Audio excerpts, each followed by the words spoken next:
Hello, welcome everybody to the session that we're having as part of British Science Week. Today we're going to be putting physics in the spotlight, and this session is looking specifically at physics in engineering and technology. We're very lucky that this session and the other two that we're having today has been funded by the Ogden Trust, so we'd like to thank them.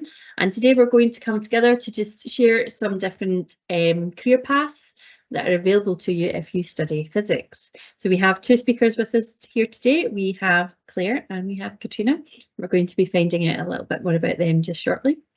Like I mentioned, today is British Science Week. Lots of activities going on across the week, across the country, and our focus is very much on physics this day, but I'm hoping that you'll take part in some other things. The theme of this year's British Science Week is connections. And I always find when we do these sessions that we find some lovely connections between the speakers, even though they come from very separate and different industries. And hopefully you'll find something you connect with that maybe you can think about for your future career. So, some housekeeping. You're all off of video and on mute. That doesn't mean to say that we don't want to hear from you though. If you have any questions, please do pop them in the chat. We will be hearing from both the speakers first. They'll tell us a little bit about themselves and then we'll open up into the question and answer session. If you don't have any questions though, don't worry, because I have plenty that I want to find out more about what they do. So with that all said, that takes us to hearing about our lovely speakers and their careers. So thank you very much, Claire and Katrina, for coming along and joining us today. And it's time to find out a little bit more about what you do, what your job is, who you work for, and how you got there. So Claire, let's start with you. If you give us a little bit of an overview about your career story, please. Thanks, Alison. Okay, so my name is Claire Thring, as you said, and my background is mostly in physics. I currently work for a company called Novasound. I was going to start with sort of how did I get here? I think a question that often gets asked is, did you always want to work in ultrasound in physics as a child? Answer is no. I had no idea what I wanted to do for a long time. This is me when I was little, that I'm the smaller one, the bigger one's my sister. I was born in South Texas and we were there until I was 5. We moved around a lot, so a bit of an unusual upbringing. A lot of the time in the UK though, and then I've been in Glasgow for the last 5 years. So this is me. That's my family in the middle at the bottom. That's me at work in the top right. That's some of my slightly unusual hobbies. So you can be a physicist and you can be a circus artist. That's my main hobby. And how did I get here? So at school, I really liked sciences, but I liked arts as well. I liked everything. I was quite a nerd. I loved all my subjects, so it was very hard to choose. I went with maths and physics at my A-levels because everybody told me not to do a career in the arts because you wouldn't earn any money. And actually, I really enjoyed it. I then chose to go to university to study physics because maths got too intense, it got too theoretical, and I liked something that was applied, something that was real, something that made sense in the real world. And then while I went to the University of Warwick, and when I was there, I met this amazing lecturer called Dr. Rachel Edwards, who was also a circus artist. So you see a bit of a theme here, and I thought she was amazing. She taught one of our mechanics lectures. That's her on the left giving one of her outreach talks. She was standing in a paddling pool full of sand in this picture, and I'm on the right-hand side stopping her from sinking. And it turns out her speciality was ultrasonics. I didn't really know anything about this. I decided to do a summer project with her, got funding to do a summer project, and found out a little bit about ultrasound. I thought I'd have a little break here to say what is ultrasound in case there's anyone on the call here going, what on earth is she talking about? So basically it's sound. Sound, if this plays, is just vibrations of particles. So when we speak, that's the air, but when you're doing ultrasound, it can be lots of different things. And it's basically a vibration of particles that carries energy through the air. So these are my little air particles here, and you see the wave moving across from somebody speaking to somebody hearing. What makes it ultra is the frequency. So a good example of this is bats. When they emit sound, they use frequencies that we can't hear, so it's higher pitch, so that's ultrasound. I've got a little graphic here of, this is something hopefully a lot of you have encountered before, echolocation, and that's just using ultrasound to listen to the time for the echo they emit to come back to look for insects to eat. A more common application of this that most people will be hopefully familiar with is baby scans. This works in exactly the same way. You're sending echoes out, listening for how long they take to come back, and then you can build up a picture. I, however, was not doing baby scans. I was looking at industrial ultrasonics. This is something that most people have not heard about. So this is doing exactly the same thing, but in pieces of metal. So if I look at this bit of metal up here at the top, it takes quite a long time for my echo to come back. If I go somewhere where it's thinner, it comes back faster. This can be used to ascertain things like if there is corrosion in a pipe wall in a nuclear power plant or something like that, you know that actually, hey, maybe I need to shut down my equipment, it's going to break. So this is actually a big industry sector. It's called non-destructive testing, and well, that can encompass a lot of things. Ultrasonic non-destructive testing, which is what I ended up getting into.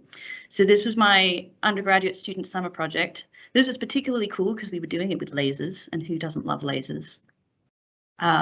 So it turns out, yes, you can generate and detect ultrasound with lasers, not usually done on people though, so this is very much the industrial side of things. I really enjoyed that, so I stayed and did a master's. I did a master's with the ultrasonics group. This time it was a bit more medical though. We were looking at ultrasounds through people's heel bones, and I had no idea about this because I didn't really find biology that interesting when I was at school. I mean, I enjoyed it, but it wasn't as fun as some of the others. And actually, your heel bone's got this sort of sponge structure inside it. This is designed to be a shock absorber, so when you land on stuff and things like that.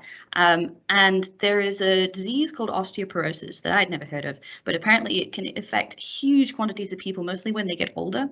And this bone structure starts to get less, and it can lead to people things like getting a stoop and just very fragile bones, so they break really easily. And ultrasound can be used to try and characterize this bone loss, to try and help us understand what's happening. But the project I did was very interesting, where we were looking at the effect of the outer layer of bone versus the structure of the internal bone, because sometimes you can be sat there saying, hey, actually this person's bone's doing really well, but actually you've just measured the outer shell and you haven't looked at the inner structure, which might be very different. So that was my master's. And then, because clearly I hadn't had enough of this, and I really liked my supervisor, I stayed. And I also just didn't really know what else to do. So I did a PhD also in the ultrasonics group. Sidestepped a little bit here again, though. I tried a new type of ultrasonics. This was with magnets, and along with lasers. Who doesn't like magnets? They're great fun. So it turns out you can generate ultrasound with magnets, only in metals, not in people, unfortunately. But I spent a lot of time winding little tiny bits of wire around magnets and trying different configurations and seeing what we could make. I did a small amount of project work for Rolls-Royce. They were looking at this method for looking at the jet engine turbine shafts under a paint coating, so that was quite fun. Then eventually I decided that maybe I'd been at Warwick University for 8 years, maybe that was long enough. I need a job. And I found a postdoc. This is where I moved up to Glasgow. This was a very cool project. It was a medical one. I won't go into too much detail here because it's very complex, but if anybody does want to know more about this, I could talk about this for hours, but I won't.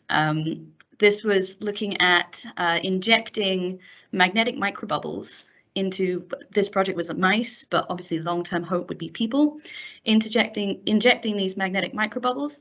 You can then excite them with a magnetic field that makes them vibrate.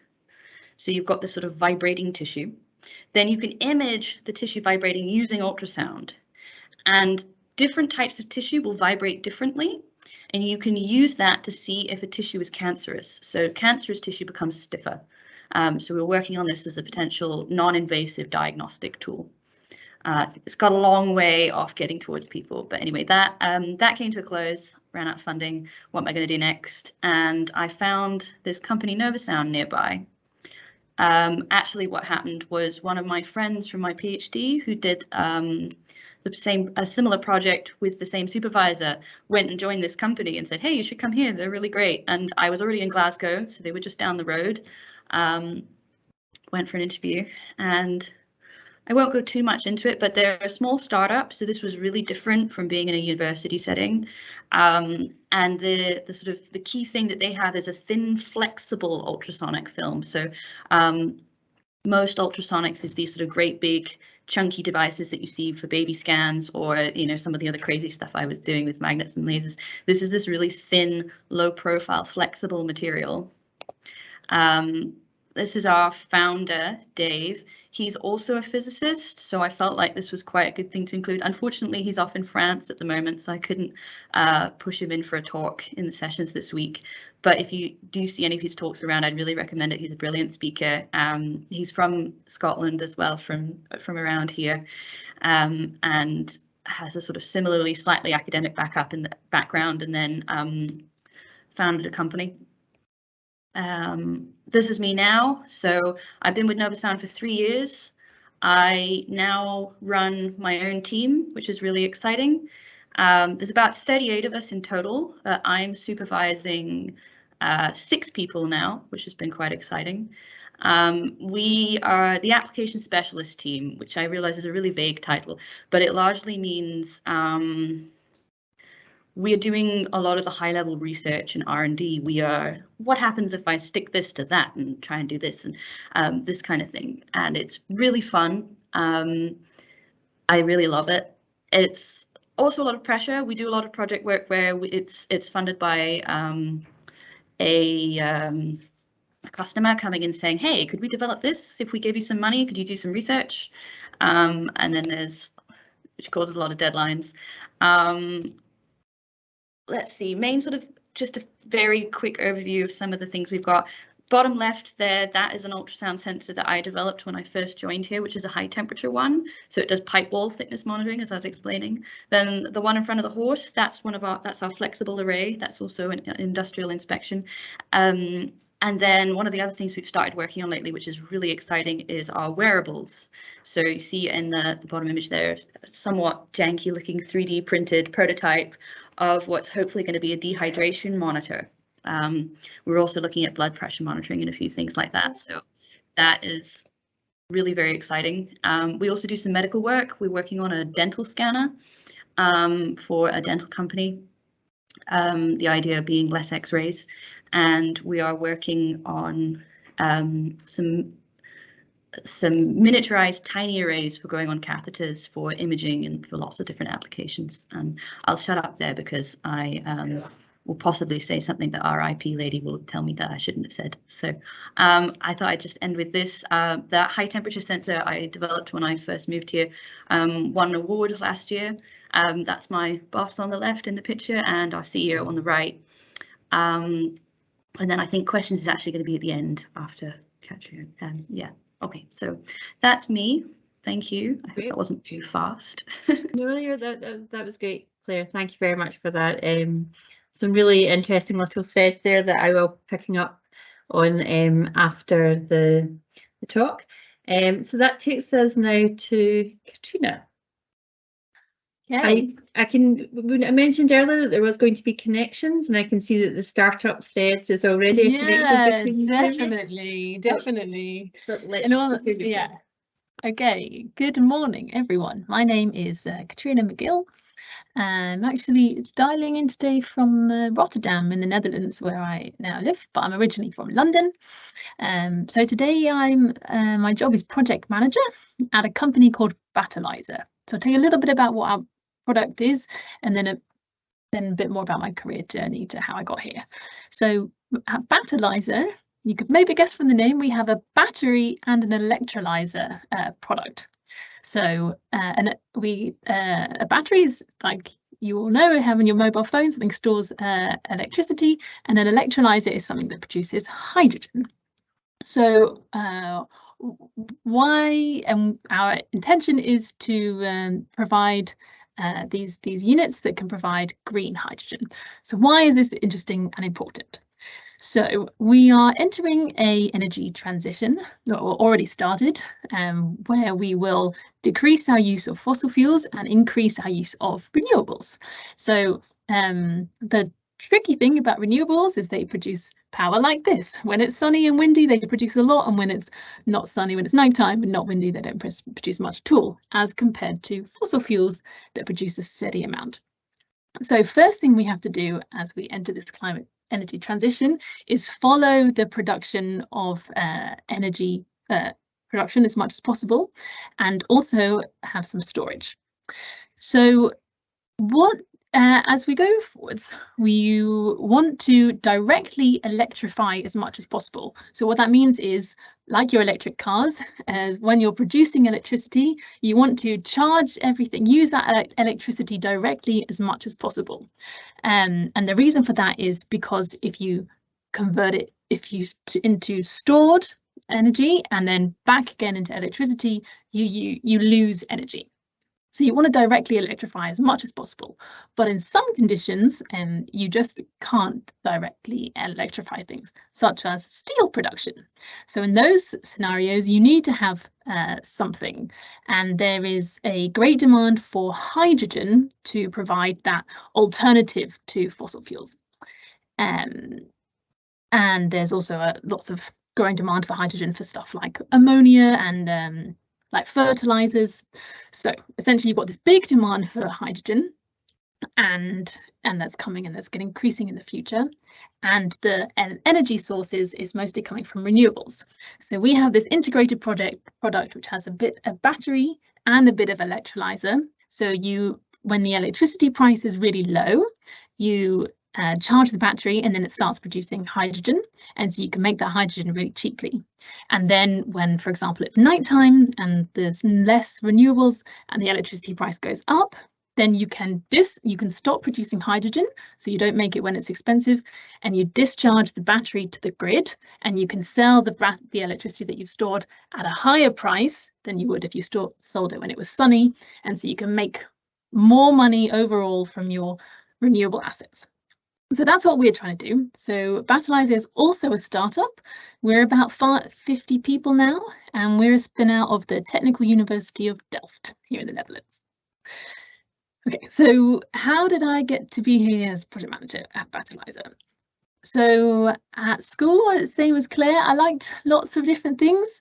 I had no idea what I wanted to do. Again, people advised me that you're probably more likely to get a decent salary in sciencey subjects, and I was quite good at maths and physics. But I thought that engineering seemed like the application of basically physics in the real world, which I think is still a fair description of what engineering is. And I liked real life projects more than kind of theoretical ideas, which was my experience of physics at the time. So then I decided what I wanted to study, picked engineering about a month before the UCAS deadline, and went to study engineering. Actually, first couple of years found it quite hard, quite difficult, but then I found so I studied general engineering for the first 2 years, and then I did a course where you specialised in your third and fourth year, and I specialised in something called manufacturing engineering, and there I found my groove and I really loved it. And we did actual projects in factories, so I got to go to the Jaguar Land Rover factory in Solihull for a month and do a project there, and I did my master's project on a factory that made components for engines in Hungary, so I did some travelling, and that was also really cool. And then I left university and also had no idea what I wanted to do. I think that's the moral of the story, is that if you know what you want to do, great, and go for it. Like Claire, if you don't know what you want to do, that's totally fine, and you'll probably end up just do something what you enjoy, and you'll probably end up in something that you like in the long run. So when I left university, I actually started for the first 2 years in a non-technical job in doing business consulting, and that was interesting and I learned a lot, but one of the most important things I learned was actually I really missed being in a technical environment. So then I took a big leap and I joined my first startup, and there I was for 6 years, and they were looking at solar-powered desalination. So that is turning seawater into drinking water using solar energy. So again, it's a process like my current company that makes hydrogen. Making drinking water from salty water is a very energy intensive process. So if you can directly link that to a renewable power supply, then you can save a lot of carbon emissions. And so we were hoping to do that and make it cheaper. So I spent 6 years doing that, did a project in Dubai. That was also really exciting. And then I joined this company, Battleizer, and I've been here for 1 year now. So what does my day-to-day look like? So I am a project manager, which means that I actually don't do the technical work, but I kind of coordinate and supervise the people who do individual parts. So there's the team who are designing the actual electrolyzer stack itself, and then we also have an engineering team, and then we have someone who's specialized in the electricals, someone who's just specialized in the what's called the process equipment, so that's the piping and the storage containers. And then you have another colleague who's specialized in the controls. So that's when you have your system operating, how do you actually switch on this pump and measure this temperature and make the whole thing work? So we have all the different technical disciplines, and as well as some real scientists who do like much more like Claire's work, really in the technical details, modeling how do the gas bubbles evolve, and how does the fluid move through the stack, and how can we make it as efficient and as possible.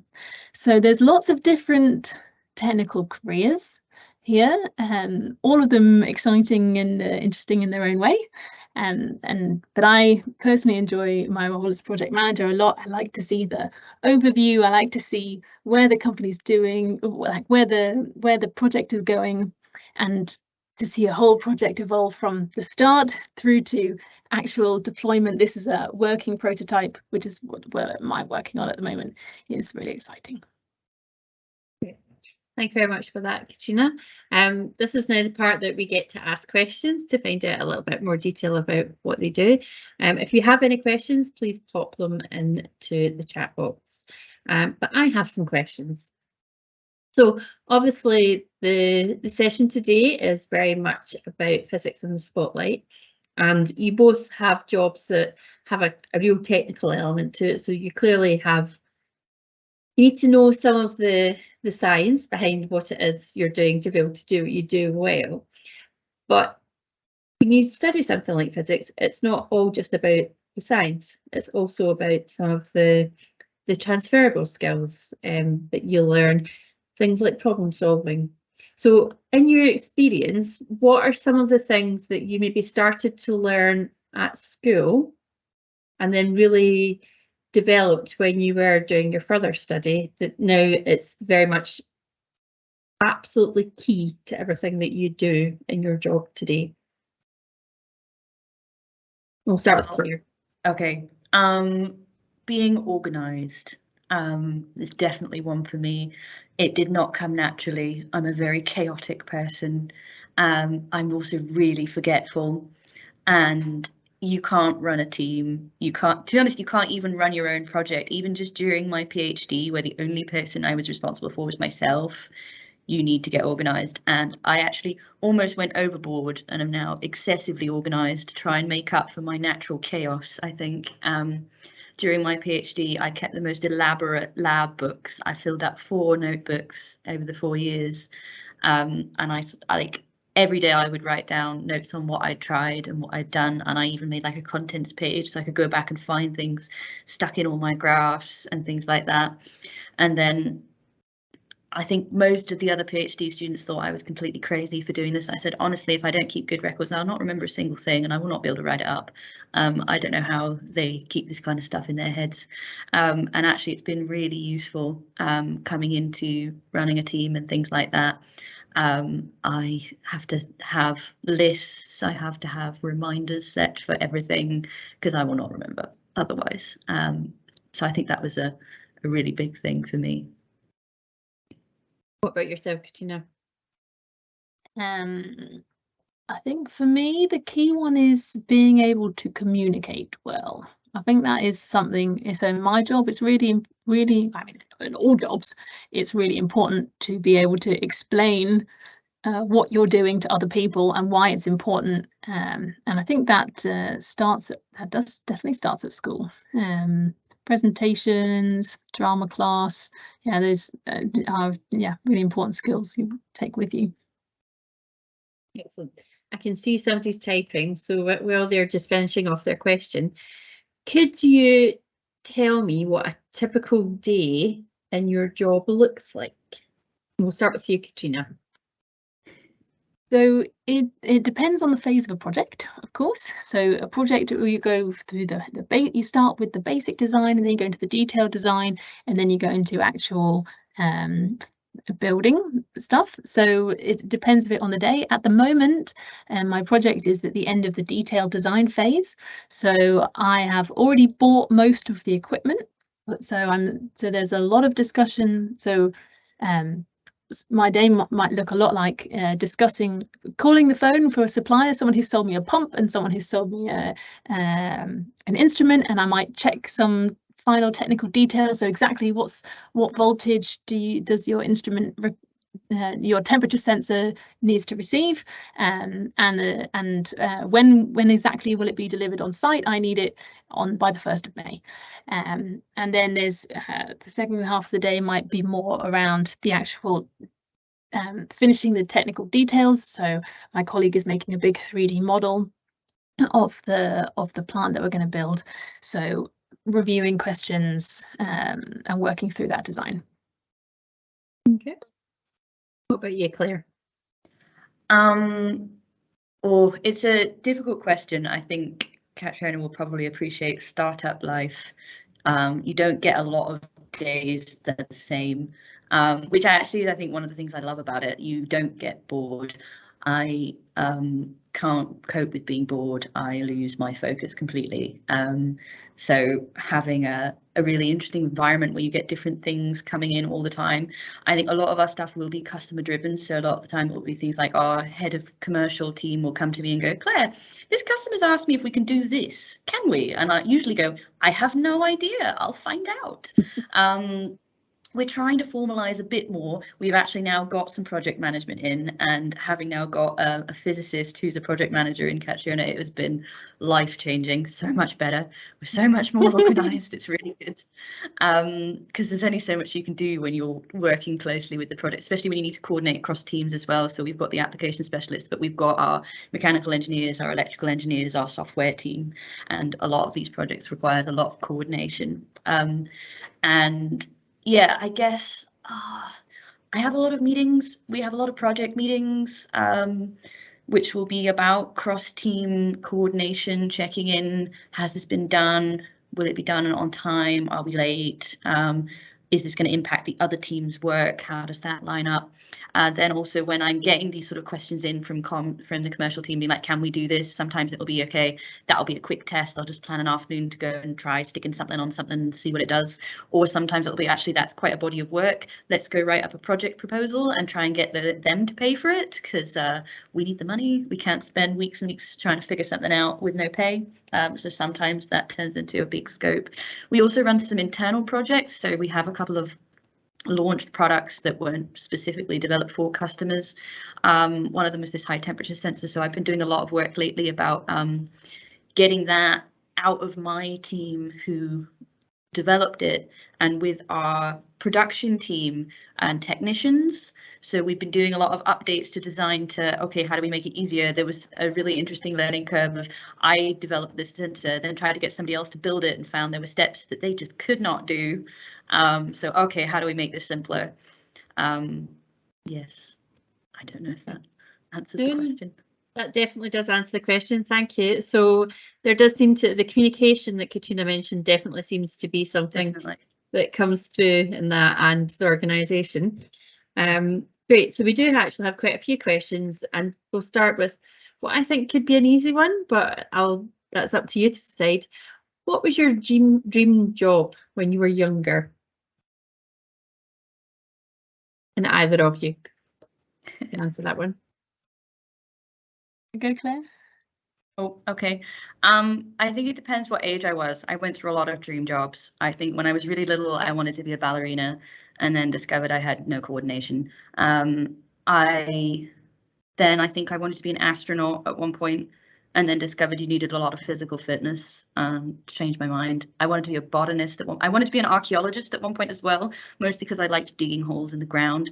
I think the underpinning thing that I really had, though, was one thing I loved doing was making things and creating things, which you might think would be like a sort of very artsy side of things.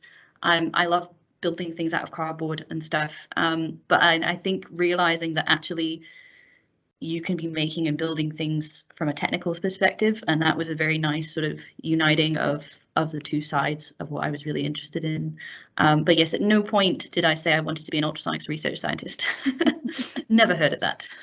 I really want to emphasize that I couldn't agree with you more that physics and engineering, it's like in your mind, it's like the art subjects are creative and arty, and then the engineering and physics is like the technical. But no, it's not. Engineering and physics is the most creative subjects that you can study.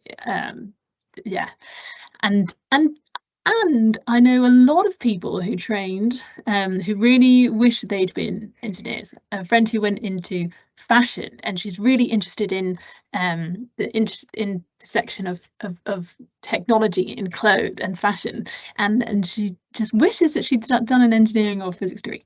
Anyway, I digress. My dream job when I was younger, hilariously, was I wanted to be a lawyer, because I'd seen, there's a film that probably is too old, is called Legally Blonde, and I was very influenced by the main character in this film, Legally Blonde.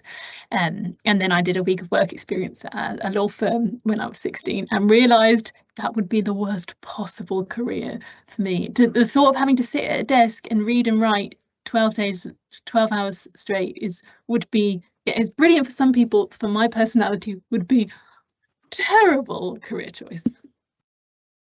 Okay, well, it's good that you had that insight at such a young age before you spent lucky. years doing law at university. Lucky. Okay, and we've got a question from Jasper from Year 7 in Prendable School. How long do you have to study in your field to be good enough to have a successful career from it? We'll go with you, Claire. That's a difficult question. I mean, what classifies as a successful career? I don't know. I mean, I did an excessive amount of studying at university, way more than's really necessary, and I did it because I enjoyed it and because I found it fun. You do not need a PhD to get into my job area. Most of my colleagues don't have one. I mostly did it because it was fun, and to be honest, career-wise, nobody really does a PhD for the money. You usually don't get paid any more than colleagues who went into industry at the time you started the PhD. In the 4 years that they're working, they'll be on the same salary by the time you come out as what you can go in on. So I think most of my colleagues have got either a bachelor's or a master's university degree. That's because we are doing this sort of high level research, but we then have technicians in the company who don't. I think we've got a couple who don't have any kind of formal degree, just just school level training. So you can definitely come into this area from that. It means they've come in more at a technician level of learning to build the things that we've designed, but that doesn't mean that after a few years of that, they couldn't move up to, hey, I know a lot about this now, maybe I could design them. We're a bit of a new company, so that hasn't happened yet, but it doesn't mean it can't. And yeah, I guess for me, I needed that time as well to figure out what on earth I wanted to do, and I enjoyed the study, so seemed like a good path for me, but yeah, by no means the only one. Yeah, so I think you can have a successful career from this without going to university, but the easiest way is probably getting a bachelor's or a master's. What about you, Katrina? Much the same. Probably a bachelor's is the easiest way, but certainly the apprenticeship route is really a very strong option. And I heard once that to get onto the apprenticeship at Boeing is more competitive than a place at Oxbridge. So it's also not an easy route. But I think if you're, I didn't know it existed when I was leaving uni, and probably I would still have made the same choice. But I think, especially if you're someone who doesn't want to sit at a laptop or in lectures for hours and hours a day, it's a very good option. And there definitely is an expansion, so there's lots of options out there. Okay, we have a question from Freddie, year 8 from Prendeville School. Do you have a favourite from biology, physics and chemistry? And did you have to choose which branch to follow early on, or could you switch later? That's a good question. We'll go with you, Katrina, then. So for me, I did. I liked biology a lot, but for some reason I knew I didn't want to do a career related to it. So I studied physics and chemistry I just found very difficult. So physics was by far my favourite, and I enjoyed all the experiments in physics more. And then then I studied this course at engineering, where you could do also different types of engineerings, and then you did study general for the first 2 years, and then you specialise in your third and fourth, which I think was also a good way of doing it. In terms of swapping between the three, I can't really comment. I think it depends on where you are and what you want to do. But I think what I would say is that once you leave at university and enter the world of work, it's easier to switch between things than you would think. So don't worry about picking one thing and thinking you're going to be stuck in that forever. You can swap quite easily. Yeah, I would definitely second that I did a physics degree. My PhD was in a physics department. I'm now a physicist with the Institute of Physics. But to be honest, if you look at what I do fundamentally, it is such a blurred line with engineering. It's pretty close. I think that is also because, like you were saying, it's the practical side of things. So I loved some of the more bonkers stuff in physics. I loved the astrophysics, the quantum physics. Oh, it was fascinating. But then I discovered that the day-to-day work researching it was sitting at a computer doing statistics and computer programming and figuring out the cool stuff from tons and tons of numbers. And that's not for me. No, thank you. And then I found out, hey, actually, there's some physics you could do there where we build stuff, where the engineers maybe need somebody that understands the magnetic field lines and things like that. So there was this crossover for me. Biology, physics, chemistry, I always had a preference for physics. That's actually because I've got the memory of a sieve and I can't memorize facts. Biology needed a lot of memorizing of facts and they wouldn't stay in my head. Chemistry as well, like less of it, more stuff you could figure out. But fundamentally, I found in physics a lot of the time you could figure it out. You could get an equation, you could follow the logic, and you didn't have to memorize stuff, which really appealed to me. I think there was also I quite like the mathematics side of things. The numeracy and that kind of thing. I actually almost thought I wanted to go and study maths. I did 2 A-levels in maths, but I then discovered that maths, when you get into the real world, goes completely crazy and theoretical. And I had a lecture in university maths where they tried to convince us that if you add up all the positive integers to infinity, you'd get minus 1/28. And I was just like, no, I'm out. But yes, I think don't worry about blocking off opportunities. It does feel like you are forced to do that way before you know what you want. Like, oh, if I cut out this whole potential path, that's not true. There's a lot of movement you can do later on if you're like, actually, I kind of like this. Let's go that way.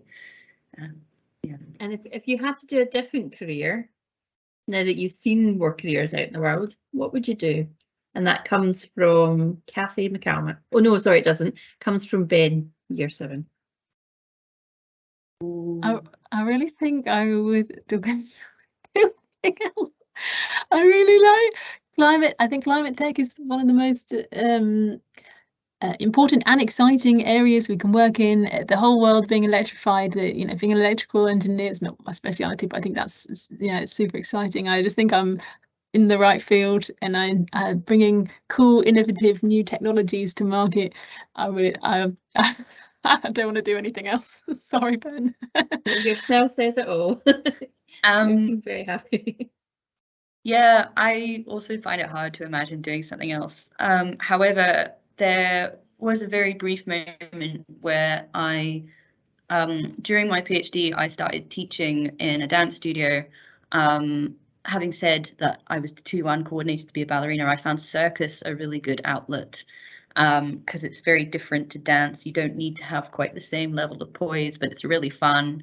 And actually, the studio I started teaching with, the lady decided she wanted to retire and she offered to sell me the business. So I very, very nearly ran off and joined the circus. So actually my alternative career in a parallel life would have been running off and joining the circus and becoming a circus performer. I'm really glad I didn't though, because the pandemic was absolutely awful to the poor, unemployed, self-employed, almost basically that during the pandemic, friends I have who did go into that line of work. Actually, one of my friends at the time, he actually bought out the business, had been running that business back down in the UK. And yeah, pandemic was hard on them. Yeah, for lots. So we have a couple of questions, and I'm going to try and do these a bit quick fire, just to get through them. So how did your parents react? That comes from Cora, year 7, to your career choice. Very happy. They're also sciencey, but I have to say I did get some raised eyebrows when I took a big a pay cut and leapt into a very risky startup. But I was at a time in my life when I was very lucky that I had no dependencies, no mortgage, no kids, no partner. So I was able to do that. Yeah, my parents were very supportive. They always tried to be like, just do whatever makes you happy, even if that's not, maybe necessarily the most logical thing. If it makes you happy, that's the most important thing, which was nice. Again, though, I did get a few raised eyebrows when I decided to go up to Glasgow 5 hours from home and do this postdoc in a group that I didn't know on a research area that was very different. And I think my parents thought that I was going to fall apart, and I didn't. So shows them. Yes, and Glasgow is a lovely welcoming place as well. She says, living not very far from it. Have you travelled around the globe for your job? Personally, yes. Yeah, the nice thing about working in testing solar is that often you go to very nice countries. In the electrolyzer business, mostly Northern Europe, so not so much, but in my previous job, a lot, yeah. Yeah, I get to travel a reasonable amount as well. Academic research, my postdoc and that kind of side of things, you get to go to conferences every year. I was really lucky in my PhD that I managed to wrangle going to a conference in Hawaii, which was amazing. I'm pretty sure they held it there because it meant that all the best people came because everyone wanted to go to Hawaii. So it sounds a little illogical, but it does actually work. And as part of my current work, I still get the opportunity to go to the occasional conference. They're very keen that we keep in touch with the research side of things, the academic side of things, see what's coming out. I think this year I'm probably going to be going to Canada for a conference. We also do a bit of travel for working with customers. Let's see, I've done the exciting delights of Aberdeen for that, and then down in the south of England for visiting customers, helping them with problems and senses. We've also got quite a few customers out in the States. I think I might be going out to Ohio for some help with a customer out there at some point. So yes. Okay, we're really not going to get through all the questions here. It's a shame because there's some fantastic ones that we've still not covered, but there's one that I would like to finish on before we finish the session. That's from Alice. And she wants to know, what piece of advice would you give to someone who wanted to get into your job? We'll go with you first, Claire. Probably the best thing is to go and do a bachelor's degree in either physics, maths, chemistry, any of the engineerings. All of them would be applicable. And then look out for interesting startups that are recruiting. They might not even have job ads up there, but just send them in your CV, say, hey,